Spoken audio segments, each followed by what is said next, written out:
Gaba dai ya uban gayya mun zo da duma, sanni dau da kaho turarara kwangi na zuma. Kai zan wa yabo da baitoci ɗan gyara zama, kaji me zance da bakina babbar fadama. Ciyaman na mawaƙa kai ne ƙasa har da sama, ka fi su ado ɗawisu kake mai kyan tafiya. A cikin tawagar mawaƙan nan kai ne na ɗaya, ka zarce dubu ina addu'ar Allah ya taya.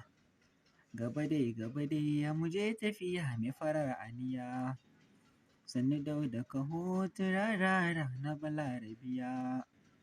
Arzikinka da ɗaukakar mulki Allah ya daɗa, ka zamo zakaran gwaji na dafi mu ta doka kiɗa. Gaba dai ya uban tafiya kai ne da gida, maganar haka ne zuma dai tayi kama da ƙuda. Kai ne na ɗaya, kai ne na biyun dole ne na faɗa, shugaban tawaga na zo ni wurinka ka bani waje.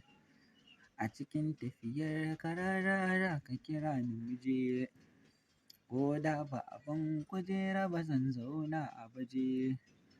Ka shige gaba dau da rarara mai gida da waje, mabiyanka muna a bayanka duk inda ka je. Adamsi wannan zan fara yabon mai bin uwa da uba.